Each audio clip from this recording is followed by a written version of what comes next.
Good morning, everybody. As we are discussing about the nervous system, with regards of this nervous system, we have discussed about the neurons, structure of the nervous cell, as well as the parts of the brain in that cerebrum we have discussed it. Today, with regards of these parts of brain, we are going to discuss about the cerebellum as well as the medulla oblongata. These two parts and some other information I am going to explain you in this video. So let us discuss once, recollect the information which is given by me in the previous video, that is the cerebrum. It is the largest part of the brain which controls and coordinates the complete voluntary activities, and it is the seat of intelligence, memory, reasoning as well as questioning completely. And also it has that cerebrum is having the 4 associated centers. That means the total cerebrum is completely divided into 4 lobes. The front part of the cerebrum is frontal lobe, is for memory. It is the largest lobe in the cerebrum, and the parietal lobe is for smell and speech. Temporal lobe is the taste and hearing the sound, and as well as the back side, that the occipital lobe is for visual effect. So in this way, the total cerebrum is the largest part of the brain, and it is the seat of intelligent, memory, remembrance, reasoning, questioning as well as the consciousness, and controls all the voluntary activities. All the voluntary activities are controlled by the cerebrum. So let us move the next part of the brain, that is the cerebellum.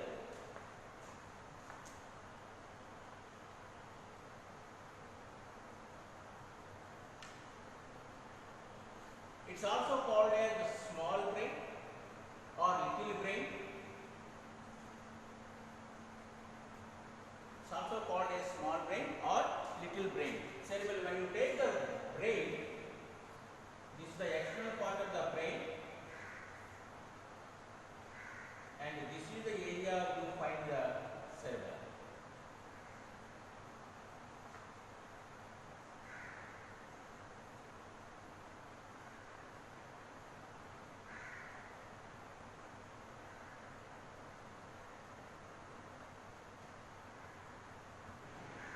This is cerebellum.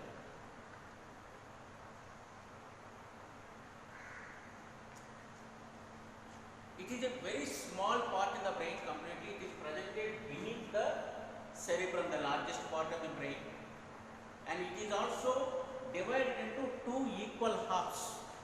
Those are called as the cerebellar hemispheres.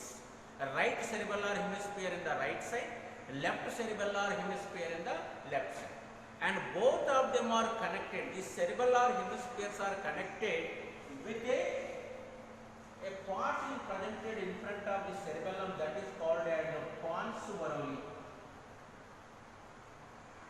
Simply we can say pons. Okay, pons varolii.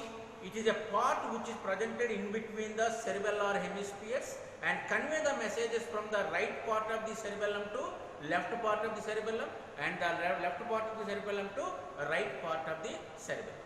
So this way the messages will be conveyed by the pons varolii. It is like a relay center. Pons varolii like a relay center between the cerebellar hemispheres. And cerebellum, it is a small brain. Why it is called a small brain means it completely controls the balance of the body according to the situation of the conditions, according to the condition of the environment, situation of the environment. With regards of others' expressions, our expression, our answers, our body balance will be completely controlled by cerebellum. And also along with this controlling of the balance, cerebellum is also controlling the muscular activities.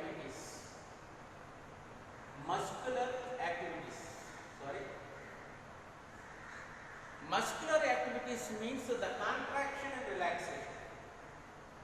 The contraction and the relaxation. These will be controlled by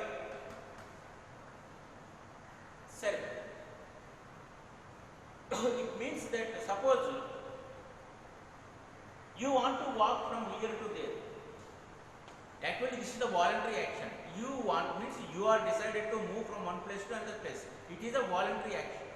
Okay, you want to move like this. If you want to move means there will be coordination of bones as well as the coordination of muscles. The contraction and relaxation of the muscles is controlled by cerebellum. Then only by the coordination between the muscles and the bones, it means that coordination between the cerebrum and cerebellum. Compulsory, remember this. The movement, simply we are not moving here and there. The movement, it is completely coordinated by cerebrum as well as the cerebellum. The bones activity is controlled by cerebrum and muscular activities are controlled by cerebellum. So both of them are coordinated each other and help us to move from one place to another place.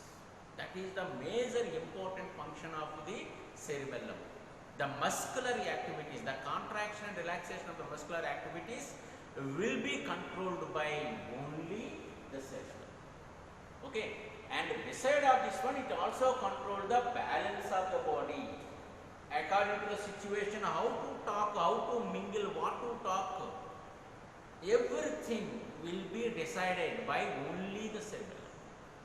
And you might be have experienced that some of the people who are drunken have taken that alcohol, and they might be speaking differently, and also they will be moving unconsciously. That means their body control is not their control completely. That their body activities are not their control.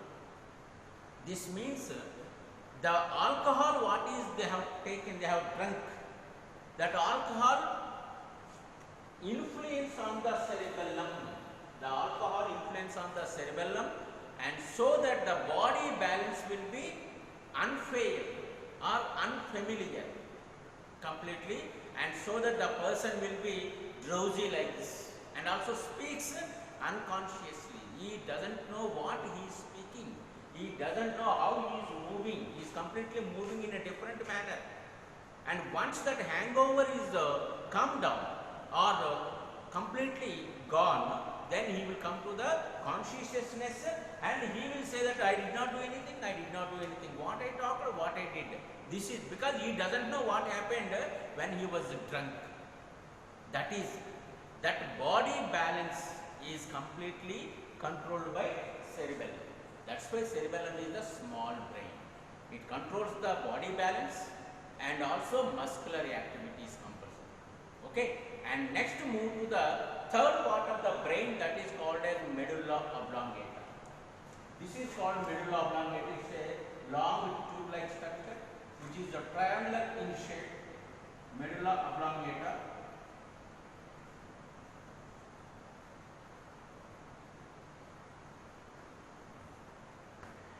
So yes, one point I missed in the cerebellum. So as we already learned about this one, cerebrum, the outer cortex is in gray matter because all the cell bodies are presented, all the cell bodies of the neurons are presented in the outer cortex of the cerebrum. So it is a gray matter, and all the axons of the nervous cells are presented inside the medulla, inner part of the brain, that is called medulla. So there will be white matter. Okay.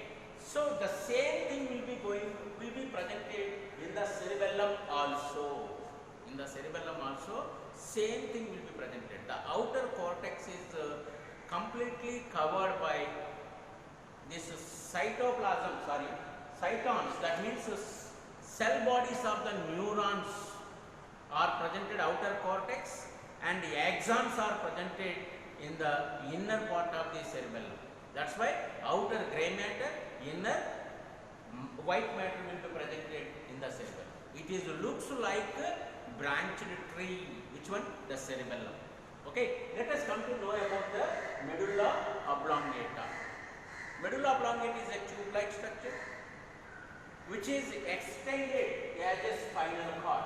Which is extended as a spinal cord.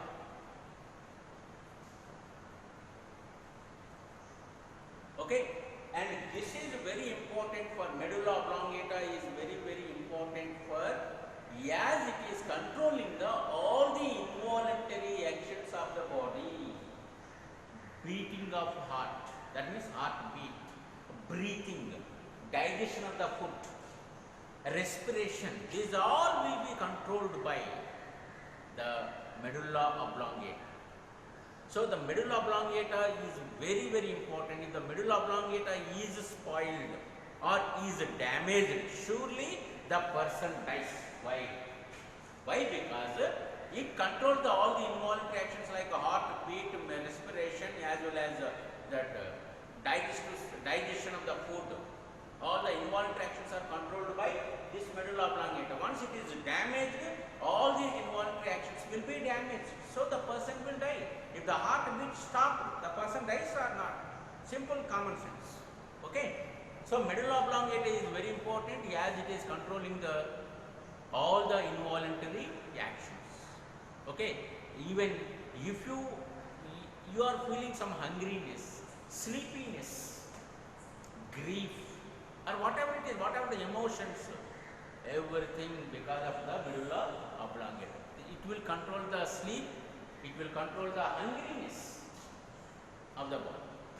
All the involuntary actions will be controlled by the medulla oblongata. These are the three major parts: cerebrum, cerebellum, and medulla oblongata. This is the cerebrum.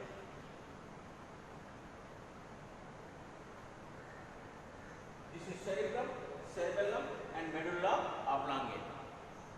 And this medulla oblongata, cerebellum, and cerebrum, these are the three parts that are presented in the primarily present in the brain. But basically, brain has been divided into three major regions. Three major regions of the brain. Let me write on the board.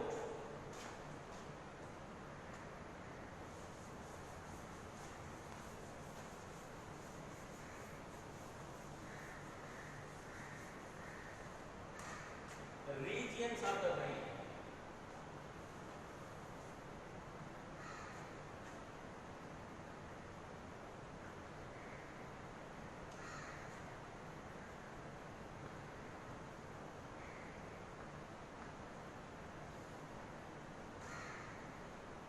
Forebrain,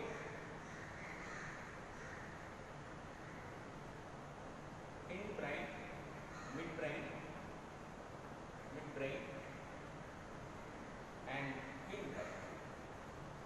There are the three major regions of the brain: forebrain, midbrain, and hindbrain. These are the three major regions of the brain. Forebrain is having the two parts: cerebrum and diencephalon.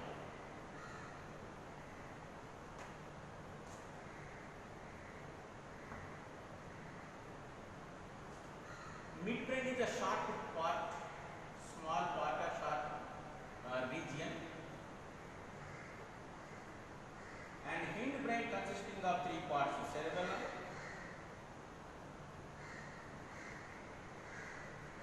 pons, medulla oblongata.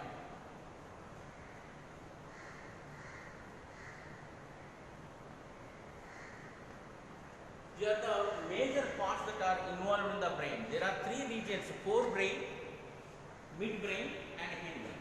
Forebrain already we have discussed. Just I will once again tell you. The cerebrum already largest part of the brain, and the major function of the cerebrum is it's a seat of intelligence, consciousness, remembrance, memory, and thinking, and even the reasoning. And diencephalon consisting of two parts once again, that is the thalamus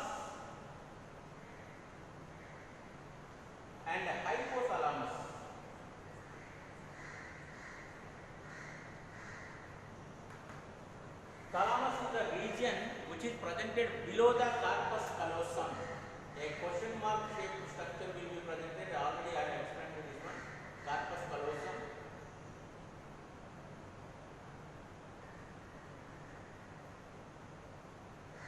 This is the region below this corpus callosum is called as thalamus, and below the thalamus the region which is presented here, this is called as hypothalamus. Hypothalamus is very much important, which control the temperature of the body, which control the completely temperature of the body, and also hypothalamus is also control the endocrine gland that is presented in the brain, base of the brain here. The endocrine gland that is present at the base of the brain, it is called as pituitary gland. This pituitary gland,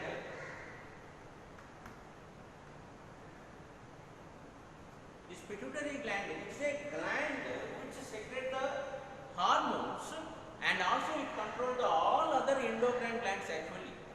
But this, as it is controlling the all other endocrine glands, this is called as master gland of the body. Pituitary gland is also called as master gland of the body, but this master gland of the body is controlled by hypothalamus.